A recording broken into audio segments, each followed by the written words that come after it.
talk about just right out of the gate, it's one of those things where I could flip a coin and any of these things would be headline news. Coming to you today from Albuquerque, New Mexico. You ever been to Albuquerque, AJ? It is. Yes, I have. I've been through here before. I find it to be, you can give me your impressions, but everything just looks burnt to a crisp and scorched. It's so hot out here. It's going to be 103 by the time this show is over. And that's why if you hear the air conditioner in this mobile studio going full tilt boogie, I ain't going outside this afternoon. I got here, I'll tell you a story. I had to get on top of the roof of the RV to put the satellite dish up there to be able to get the signal out to get around a tree. AJ, when I grabbed that ladder to go up, it burned my hands, man. Had to put on gloves. I had to put on gloves to climb the ladder to get the satellite dish up.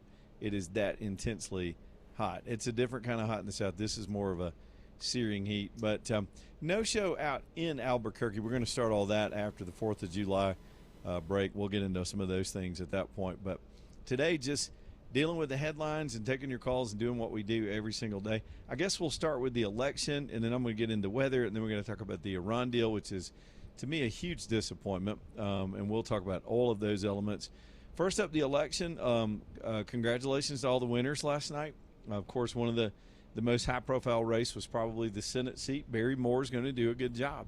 He wasn't my guy only because I don't know him. I know Jared Hudson. And the thing about Jared, some of y'all got to know him over the course of the race. I think he did an incredible job being a complete newcomer and performing like he did and just keeping to his own integrity. So if y'all ever see a need, I just heard a PSA playing for Covenant Rescue in that group that they run. He's going to go back to his day job, and it's quite a worthwhile day job of helping rescue these kids. So if y'all ever see the ability to be able to support those folks, I've done so financially, and I think we ought to all get behind good causes like that. But yeah, and all of the candidates that ran, I think that we had some negative stuff to happen. It's politics and it's terrible, but we wound up with a pretty good slate for the Republicans. Jim Ziegler won. I did vote for him, and man, that guy, he is such a character, and he's going to be a thorn in the side of the PSC, and that was pretty good stuff. So anyway, election's over. Now we can be done with those stupid spots for a while, and then you'll only get regular spam on your regular phone. Now I'm looking at a video. Before we get into the weather, Trump may be about to say something in front of the cameras. He just landed in Paris. Big stuff with the G7, with the Iran deal. AJ, I see him up live. Let's see if we can get that audio real quick at an airport, probably Charles de Gaulle in Paris. Seems to have gone well. You shot your load pretty much, Steve, right? Pretty much. But going well. Seems like the agreement's very well undertow. Are you coming to Versailles with us? Yes, sir. I hope. I'm going to try and get you to do the tour because, honestly, it's unbelievable. Did you know what's more about this? Say it? Did you see the Fed decision? They held rates today. Did you see that? It's all right. Whatever. And it looks like they might even raise them later this year. It's not clear. Do you have any comment? It could happen. I mean, it's hard to believe. It just keeps a country down, you know. So it's so unusual. But we have a very good guy over there now, so I'm guided by what he wants. Was this his first time? Yeah, I don't know. I saw a statement. It just came out. Do we have any clarity on when the deal will be signed, when the memorandum over the next, I'd say 48 hours. 48 hours, and the 50 band is... I'd say 48 hours. Still in Geneva? We haven't determined yet. It's in final form. We haven't determined. How long will you leave the U.S. military in the Gulf? What? How long will you leave the U.S. military in the Gulf? It's a good question. We haven't thought of it. We really, probably a while. It's a good place to stay. The question was, how long will you leave the military in the Gulf? I would say a little while. See how it all goes. I think it's going to go well. But we'll see. So I will see you guys at Versailles. Can I follow up quickly on something you said at the press conference? You said you don't mind Iran having ballistic missiles. Can you elaborate on that? I want to make sure we understand your position. No, I'm saying that if other countries have them, it's a little bit unfair for them not to have some. A ballistic missile is not the same thing as what we're talking about when we talk nuclear. But if Saudi Arabia and Qatar, and they all have some. I would say in relative proportion, I think it's okay. That's what I mean. Okay? Mr. President, how important is it in the MOU, which just came out, that Iran commits not only to not pursue nuclear weapons, but also resolve the nuclear dust? It's great. Much less important because it's very hard to get at that. I don't think anybody could get at it. We could get at it with great work and a lot of time. But the B-2 bombers and those great pilots, now you understand they did their job. So much less important than not having a nuclear weapon. What are you expecting tonight at the dinner? Is this kind of part of a long farewell to President Macron? No, not really for that. I think he's just honoring our country. And you have the biggest people from Europe, great people. You might have a list. You have a list of the people? Very impressive group of people. There was a hot mic moment at the G7 where the Canadian Prime Minister was talking to you about their Chinese car cap, and he said you like it. Can you comment on like that? what? The cap that Canada put on Chinese car imports. You were talking about it with Carney. Well, what do you think of that? I don't know that I said I like it, but I could understand that, yeah. Is that a factor? Cap? Would I rather see a cap than no cap? Yeah, I would. On Canada. Would the U.S. ever consider allowing Chinese cars? Well, we haven't. They pay over 100% tariff, so we don't have the problems that Europe has, or Canada. How long do you hope USMCA negotiations or reviews go on? Well, it's not something that's, to me, I think it's better without it. I mean, to be honest with you. I'm not a big fan of it. I liked it because it got us out of NAFTA. In other words, after 6 years, you had a clause that got us out of NAFTA.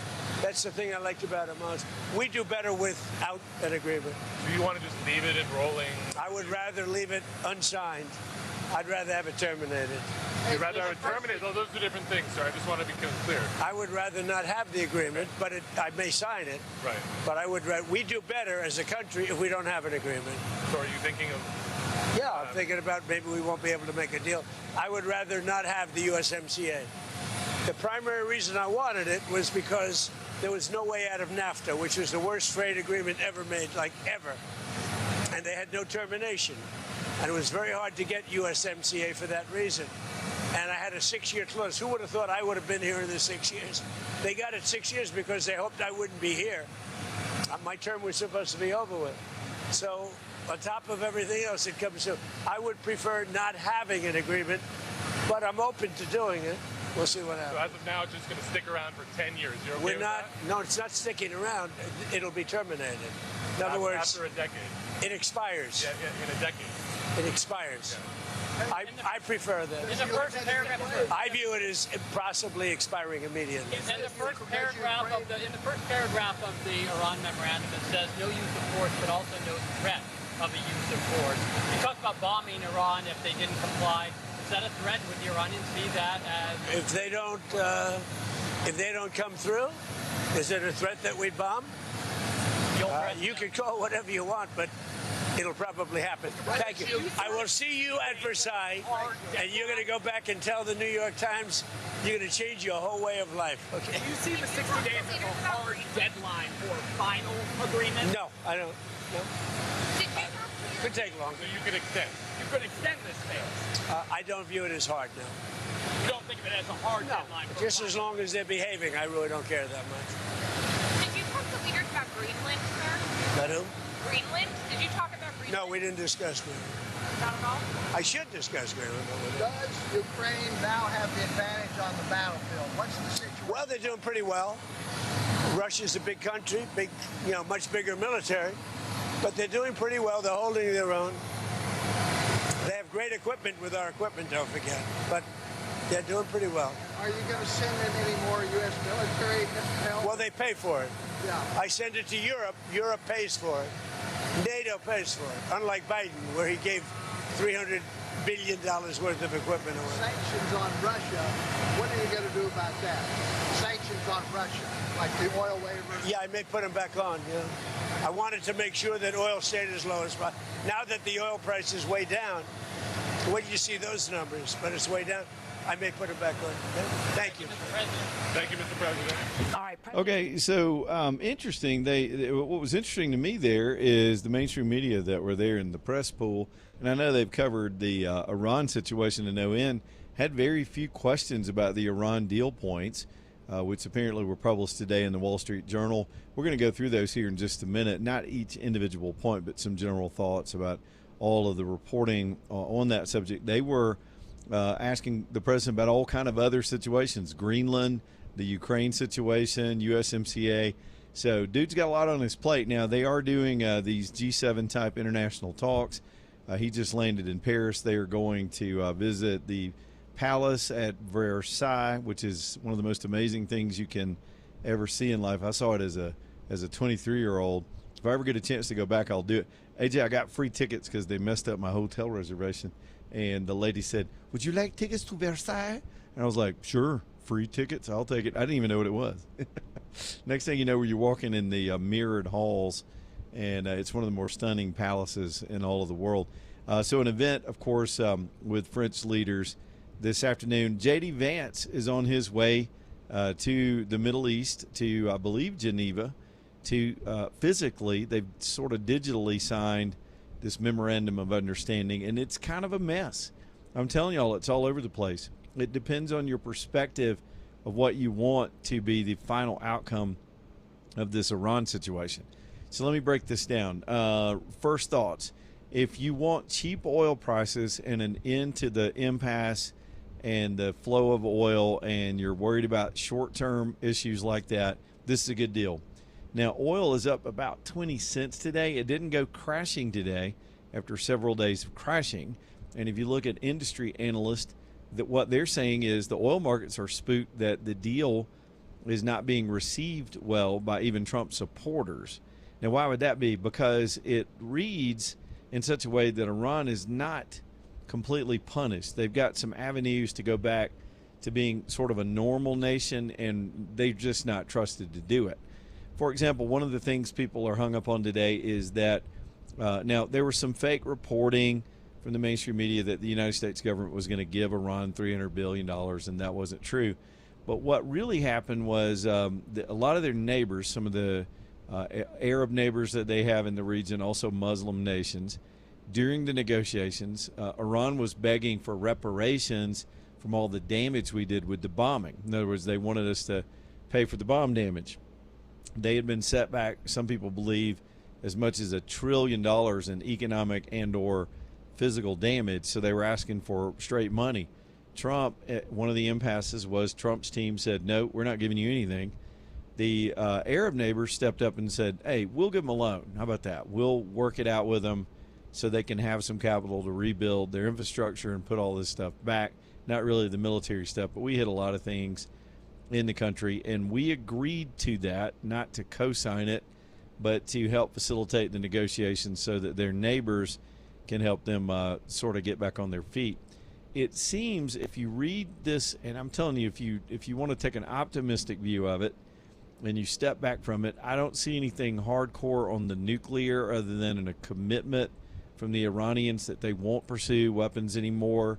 They get to keep some uranium that they have to, quote, down blend into use for energy, not weapons. Weapons is a highly enriched formula, and they would have to take it where it would be less than lethal and still be able to keep some nuclear infrastructure.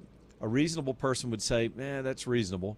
Anytime you have a compromise, you're not going to get everything you want. The Iranians, though, if I'm trying to be optimistic, and honestly, I don't like a lot of this deal, but if you're looking at Trump's strategy, he's always had this philosophy, is if you can get into a trade negotiation with a country and bring them back into normalcy in the world based on commerce, they let go of some of this radicalism. Now, I don't know if that would ever really play out with a country like this, but we also have to understand we're dealing with a whole new leadership structure. We have bombed all of the old guard out of existence. So now there's a sort of a third generation of leaders who seem to be at the negotiating table more moderate, and this is a carrot approach to, okay, you can sell your oil, you can use the money to pay the loans, your neighbors can loan money to you so you can rebuild, and that kind of commerce where they've got more at stake than ending America and death to America could be the way out for the region. Some of their neighbors still have to live next to them, and they hope that it can de-radicalize the country. I'm dubious because I've seen how crazy they've been. Now, I'm on the extreme end of I wanted regime change. And I'm well aware that the Trump administration never committed to that. That wasn't one of the goals. And so I was hoping that that would be the end result from the people of the streets being empowered to take that government back. There's some people believe that's still a possibility. The economic problems they're having are the biggest threat to them right now. But it does get rid of if you're for cheap oil and cheap gas and you just want it to be over and us to get the hell out of there, you win, because they've got a deal where the damage has been done, the message has been sent, and they've got commitments that they have to live up to. If you were like me on the other end and you wanted something more forceful, a complete seizure of the nuke material, if you wanted us to completely take out that regime, that's not happening. That didn't happen. And the expediency of a midterm election, which I 100%, I believe Trump took a political risk to take this on in this political year. But the clock is ticking, and even people in his own administration and the cowards in the Republican Party in Congress have been pushing on the White House hard to get this wrapped up. They're all worried about their own survivability, and I think the pressure was immense, and this was the best that Trump's team was going to get right now on this subject. So I guess you can split the baby, so to speak, on this thing. I'm not thrilled with it at all. There are some elements of it that I'm confused by, but here's the other thing to consider. I've seen hyper analysis today of what this deal means, but it's only a memorandum of understanding. We don't really get the deal for 60 days. And here's the catch. I'm going to give you this, then we're going to hit the break. One thing that really bothers me about it is we've got a commitment to move our forces back out of the region in 30 days.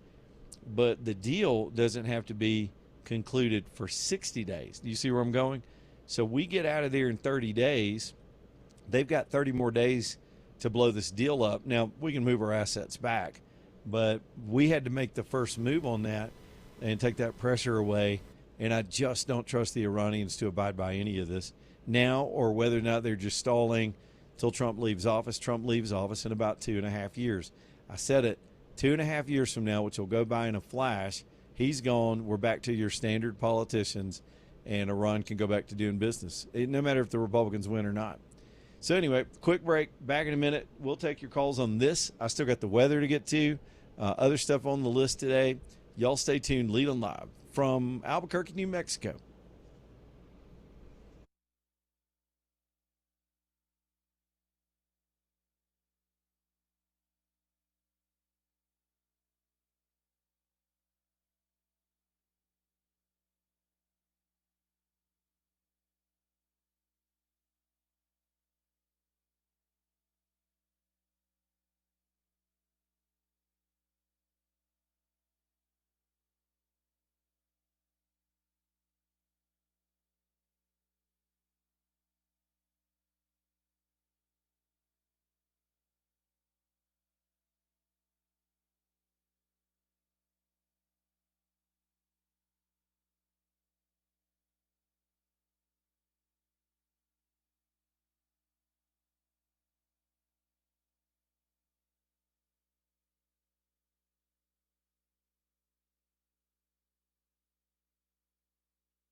All right, let's get back at it real quick. Michelson Laser Vision bringing you the show tonight. If you can see me on the Albuquerque cam, you can tell still not wearing glasses. I don't even really need my readers unless it's particular situations. Usually it's low light situations, say in a nice restaurant, or sometimes when I've been on the computer too long during the day, my eyes get a little bit fatigued and I use readers.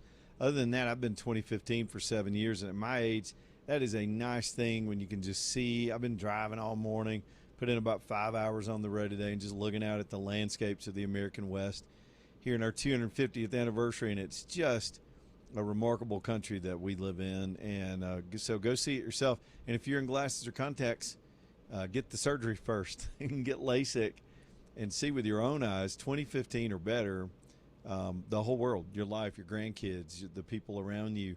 There's so much I think I was missing, being stubborn, but not even looking into, yeah, that's fun. I didn't even want to look into the idea of eye surgery, but it really did change my life. And people asked me, I would do it again. If I needed to correct again because of AIDS or fatigue or whatever in life could come my way, I'd do it tomorrow. Only at Michelson Laser Vision, because this is what they do. They're the pioneers and the great practice at UAB Highlands. Dr. Mark, Dr. Jennifer, both the Michelson family, we appreciate them. MichelsonLaserVision.com. Well, we got some news on the Fed rate and still got to get to the weather forecast. A lot to do in this first hour today. Y'all hang on. Live from Albuquerque, back here in just a minute.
That's my boys in Cattle back on tour out there this year. Good to see them and hang out with them just a couple of months ago at the Jawbone Jam. Hey, I'm going to throw you a curve. How about you send, I'm serious, how about you send your dad flowers for Father's Day? What?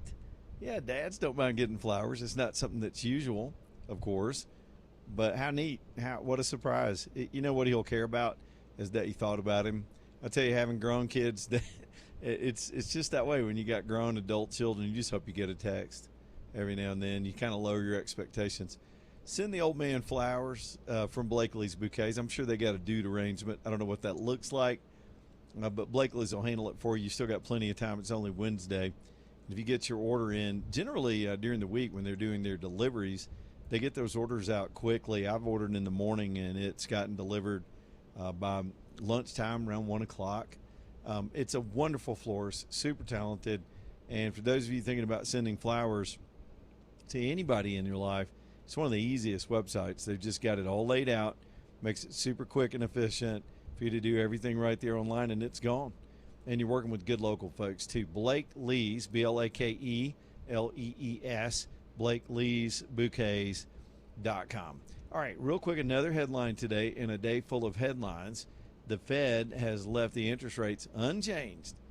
There's a lot of optimism with the new chairman, Kevin Warsh, that eventually we'll see some justification for a rate departure and maybe to start heading a little further south. It's really still got a lot of the economy locked up. However, the markets didn't like that too much as they head toward the close this afternoon, so they started receding a little bit. Some people had hoped for more liquidity, but they meet frequently, and I suppose it's reasonable that Warsh is just not going to walk in there and cut rates on the very first day. And, you know, it is a vote of the board, so he has to persuade the board. And, by the way, Powell is still on the board, so just a little bit of a headline there. Oil just dropped down to it's down to 75.97 on this index, and that would put it at a loss for the day. We're kind of hoping that number stays in the red and we get back down below $70. We were at 68 when this whole situation started. As I mentioned earlier, it kind of froze up when the deal points came out because there's a lot of uncertainty about what it means, and J.D. Vance is expected to sign this thing on Friday. We'll get more into that a little bit later in the show. Let me get some other stuff in here, namely the thing that's going to be the most talked about thing around our area the next 2 days is all the rain and potentially some gusty and breezy winds because we now have a tropical storm off the coast of Texas that is whipped up and got named this morning, and his name is Arthur, first name storm of the season, and it's coming right at Alabama after it makes landfall somewhere around Texas and Louisiana. Most of this will start happening tomorrow. It's very much like they described it yesterday. It's from about I-20 down south. So north of that, some rain, but not anything crazy.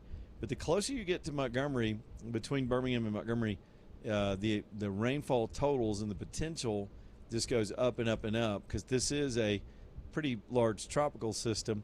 And with any tropical system, it's going to be windy. The ground's already soupy and saturated from all the previous weeks of rain that we've had. So don't be surprised. I'm not saying they haven't given us any indication that there's sort of an outside tornado chance or anything, but tropical systems have a lot of energy in addition to all that water. So flooding is the number one potential. The next potential are the wind gusts that could bring some trees and limbs and just topple trees that are already in loose soil with this additional rain. So it's not going to surprise me if we see some pretty good power outages over the next 2 days around Alabama from about Birmingham south. Rainfall totals are all over the place. If you're in, say, North Jefferson County, one of the maps has you a couple of inches of rain, which is still a lot over the next 2 days. If the further south you head, you get down toward Clanton, and you're talking about maybe 4 or 5 inches of rain. And some spots could get, down in South Alabama, isolated spots could get 20 inches of rain from this system in Louisiana, Mississippi, and parts of South Alabama. So it's going to be a newsmaker. It's not a hurricane, but it's our first bout with any of this tropical stuff so far this year. All right, that's most of the major stuff. I've still got a few more headlines I want to take a crack at here in a minute, but I want to be fair to the callers. and we'll get y'all in here too. We've still got the San Francisco Giants baseball flap that MLB's decided to get into. We've still got gay licenses. Did you hear what I said, AJ? If we had a radio show in California, one of us would have to be gay. We'd have to pony up. You got to have your gay card in order to do business with the state pretty soon. You got to officially have a gay on the staff. And I don't know how they prove it. Do you have to prove it? That's what I'm saying. I think they're just going to walk in and go, all right, do the deed. Yeah. You got to see you're willing to go through with it. I don't know how this happens. I mean, I would say, Richard likes show tunes. That's as close as we got. So, yeah, it's the dumbest story of the day. We still got – we'll save your jokes because we're going to get into that. It's crazy. I'm like, what? I thought we were done with all this stuff. Yeah, you got it. It's California, though. They're never done with it. All right, JJ is over here on line 2. She's in Birmingham. JJ, what's up? What's up, buddy? My first line was going to be, I want to ask you a question, but I'm not sure how to make it funny. But you don't have to. It has nothing to do with what you just discussed. It's fine. Keep going. This is, you said I just tuned into your show right before you went on break. Yep. And so I heard you say you were in Albuquerque. Is that right? I am roasting out here. Well, see if you get this, Leland. Quote, get it. Okay. Otherwise, it's a dud. Just be sure you don't take a wrong turn in Albuquerque. Huh? Be sure you don't take a wrong turn in Albuquerque. Why not? Okay, you're not old enough. It's not hitting me. Did you ever watch Bugs Bunny? Yes, I did. Reruns. Okay, remember when he would pop up out of the ground almost every time he would start the cartoon with, "Oh, I must have taken a wrong turn in Albuquerque." Oh, okay. All right. Because he didn't know where he was. I got you. Spinning. Okay. Okay, Sorry, I had thanks, to JJ. explain it. That's all right. It's okay. I like it when y'all swing for the fences. Sometimes I'm just not going to get it. And it's nice sometimes, AJ, to not be the oldest person involved in my day. Thank you, JJ. That made me feel better. Did you get that, AJ, when she said it? I didn't. No. Wrong turn in L. Now that she says it, I think I've seen the Bugs Bunny where he says that. When did you come here? You said you'd been to Albuquerque. So it was back when Katrina hit. So I was actually supposed to be headed down to New Orleans during that time. Yep. And the storm was out a couple of days before we were leaving. I was like, we'll be fine. And obviously, we all know what happened in Katrina. So just got to figure out, okay, what's the next plan? Where are we going to go? And so I said, hey, what about Albuquerque? Had no idea about Albuquerque, never thought about it. Took a drive from Dallas all the way out to Albuquerque, which took like 9 hours just to get out of Texas. It's a long way. It really is. Very long way. Yeah. Got out there. Loved the scenery, the terrain changes of just how everything just kind of transitioned out from like Amarillo all the way into the New Mexico border and all that good stuff. And so was out there. We went to a barbecue joint in Albuquerque, and the first thing the guy said was, "Why are you here? Why would anybody come to Albuquerque?" Oh, I know, man. I mean, we all watched Breaking Bad. I think they had to tear that house down because people kept going by the house throwing pizzas on it. Right. Show. If you've watched the show, you know what I mean. But I don't know what else is here, man. It's an odd.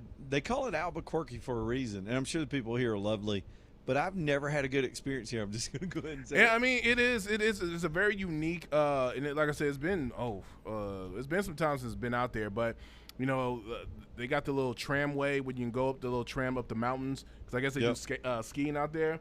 And one of the funniest things is, obviously, I'm a pepper and a bunch of around a bunch of salt, if you know what I'm saying, right? So he's saying there's a lot of there's some jalapeno out here too. Well, I mean, there was some, but where I was at, it was not that. Yeah. So we were going up this tramway and like. You have the tour guys like, oh, you can see the beautiful mountains, and if you look over there, you can see the remnants of a plane crash that happened back in 1950. I'm like, why is it still there? Well, why are you telling me this? That up. It's like, I don't want to see a plane crash. Like, that's a highlight. But it was cool get up there and being on the mountain and then seeing some of some of the drawings on the mountains from, I guess, the natives that were there. And then adobo homes. It was really nice. And then driving up to Santa Fe and eating some of that food there.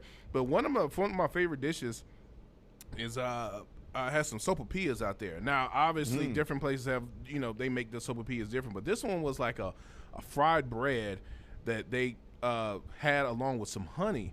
If I remember that place that I got it from, like I still remember it still to this day. And that's like, when you're that first bite. Oh yeah, and it leaves a memory. It leaves a memory, and you're just like, I want to get it again. Like I feel like it's like a crack addict who got high for the very first time, and they're trying to chase that high, right? I've been trying to chase that taste again, and it was there in Albuquerque, New Mexico. So, and I haven't had that since. But do you remember the name of the place? I wish I did. It was back in 2005, so obviously I can't remember what I did yesterday. It's been a minute. The last time I came through here, and I can't remember if we did a show here, because sometimes I'll just do it from the mobile. This is the mobile studio we're in today. Sometimes we're actually on location, and we're going to do a lot of that fun stuff with the TV cameras, with Talk TV and all that in a couple of weeks. But I came through here, and I did like you. I was like, I bet they got some outstanding Mexican food. I was like, I'm going to eat some Tex-Mex. I'm going to eat some New Mexico Mex. And we found a place somebody recommended. AJ, it may be the worst Mexican food I've ever had in my life. It was nothing authentic about it. It was terrible. And I was like, what the hell is this? I mean, it's like they didn't wait on us forever. They just looked at us. It's like everywhere you go, it's like they're looking at you and they know you're not from here. I don't know what it is. And, it's brutally hot. And it was in the low 90s in Amarillo yesterday. We get here today, the high. By the way, even that part of Texas is going to be in the hundreds today. So it's supposed to be 103 here in just a few minutes. It's a searing, kind of burning, dry, crispy heat, and I just don't like it. But I can't. I also hate the humidity. Which would you rather have? I think I'd rather have our humidity. I've learned to deal with it. I'd rather sweat than just burn to death. Well, either way it goes, I don't care. I'm gonna be sweating. It don't matter if it's humid or hot. Sweat is gonna be sweating coming out of my body. I've seen you work. So. But I don't know. I don't know. It was very. Look, there was times when I was there. I was like, can I buy a house out here? And no, really. But then I was like, then I kind of drove around. I was like, man, there's nothing out here. No, it's a lot of poverty. I'm gonna tell you, it's one of the poorest states, and we come from Alabama's a pretty poor state, but it's different out here, dude. It is the most double wide trailers. You know what they got out here? When you're riding down through the main thoroughfare, you do see some big businesses and whatever. But it's trailers up on hills, stuck in crevices. They stack them. It's weird. They'll stack trailers in a certain way, and then of course, on top of that, I've seen more trial lawyer injury billboards than even we have in Alabama. I'm not kidding.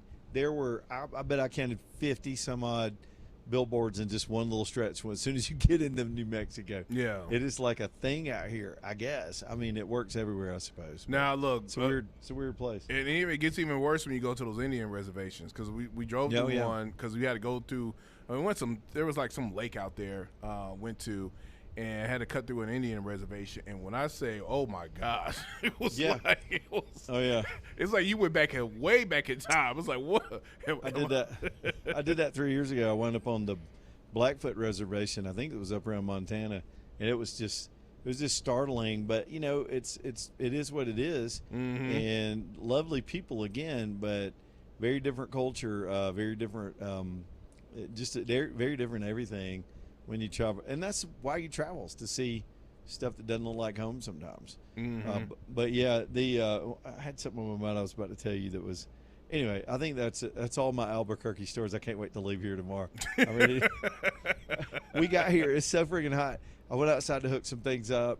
I told you the story about having to put my gloves on to climb the ladder. It's just everything you touch is just hot. And usually we open up all the blinds and let the light in and go take a walk. And as soon as we got here, we just closed the whole place down and turned the air down as low as we could and said, we're not leaving the motorhome till tomorrow, till we roll out of here in the morning. But anyway, I don't mean to slam the place, but it is just different. It is, and I think when I was leaving out driving to come back to where I was living at the time, back in Dallas. It was raining, and I don't know how it is Which now. is rare, yeah. But when you get into those mountains and you're driving, there's no guardrail. Oh, no. And it's hilly. It is very hilly, and people were just Oh, driving like these 18-wheelers. You know, they're used to it, right? I'm driving like an old lady with the brights on, windshield. I'm going 20 miles because that was the first time I peed a little bit in my driving. It was that bad. I was kind of doing battle with a trucker today for about 100 miles. This guy was, I don't know, I assumed his name was Deepak. Let me just put it that way. And he would speed up. Normally, American truck drivers, they got company policies, they got hours and rules, and they usually are governed. These trucks usually are at about 70. Some will get, you see some trucks going about 75. This dude would be going 85 miles an hour, passing everybody, switching lanes, and then he would just slow way down. I guess he was getting on his phone. He'd slow down to like 50 miles an hour. And I was like, dude, you need to lay off the hashish. I'm calling Tom Homan. So, and then he would speed back up. And so I actually tooted and flipped him off a couple of times. I meant to go straight Karen and write down the details of his truck, because that company would need to know this dude didn't know how to drive an 18-wheeler. And it's an insult to the professionals that are out here. When you get this far west, and especially if you're on I-40, which, by the way, that was all today. It was all Route 66, and this is the 100th anniversary of Route 66. So there are all these things going on to celebrate that route that was, I guess, first dedicated 100 years ago when the car was first a thing. Can you imagine coming out here in one of those old model whatevers, those old like a 1926 Ford, and driving this far at 40 miles an hour? But very cool American history, and it's a cool time with 250 years for us to be doing this kind of road trip. Can't wait till we really crank up the shows and what I call the location shows. It should be after we get done, taking a little vacation break, but as we all do in the summertime. But we're gonna have a good time during all of this. Speaking of good time, nothing like getting a clean shower. I gotta hit one as soon as this show's over. Sometimes you just feeling swampy, and it just refreshes your energy and clears your thoughts and gets the cobwebs out. But for some of us, if you live alone, and there was a long period where I did not completely relate to this, I wasn't elderly, but if you were to fall in there, who would come and get you? And some of you have that circumstance. You've thought about it. You've slipped a little bit. Others, it is mobility, or it's a service-connected disability with the military. Alabama Bass can fix this problem instantly, almost instantly.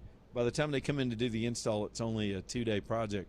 And they'll take out the old tub, the hard to get to in and out of tub facility, and put in a floor-to-ceiling glass, beautifully framed shower system that's just easy to use, slip-proof. The plumbing is ergonomic and thought through, easier to use. Everything about it, the shelving, the handles, the seats. And this is a quality company. They've been around since the 1940s. They've been around for 40 years. And Mike and Sandra founded the company, and now the second generation, John and Jill and those guys, are in there running the show and helping people, just doing right by folks, giving you their best deal, sticking with it, no pressure, and their product's better. Their price is better, the product's better, the people are better, the service is better than anybody out there. This is who you want doing your bath project, and might as well get that independence in your life again. It is, of course, Alabama Bass. If you want to go see one of these things, they're down in Pelham, right there in the center of Pelham. It's easy to find. But otherwise, just let them come to you. They'll come and show you what they can do for you at Alabama Bass. Back here in just a minute.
Man, I tell you what, with this tropical system coming through and all this rain and this wind, you might find yourself in a jam and need my man Greg Nelson over at Storm Restoration Roofing.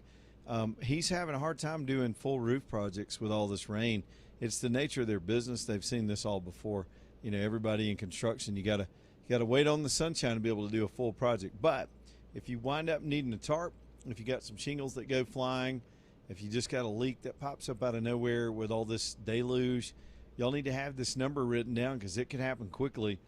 And how frightening when you got water coming in and you're trying to, you ever been through that where you're putting out pans and you're putting out buckets and you're trying to catch it and you need somebody in a hurry, and then you're going to be looking around for this phone number. So go ahead and put Greg's number somewhere where you can get to it. This guy is a 100% true good American patriot and will come and take care of your situation. He's been at it for almost 30 years. All of his sons work there in the business and his daughters. These guys he can help you with insurance claims, all of this stuff. He's got finance companies that can help you with your deductibles if it's a big project. This is who I trust. Storm Restoration Roofing. Here's that number I promised. 205-542-3531. 205-542-3531. Storm Restoration Roofing. I'm roasting like a red pepper out here in Albuquerque, New Mexico. And we'll take a little walk, see how things are outside, come back in and do more show for you. 3 more hours to go and a lot of headlines. A lot of stuff going down today. Back here in just a minute. Leland Live. Y'all stay tuned.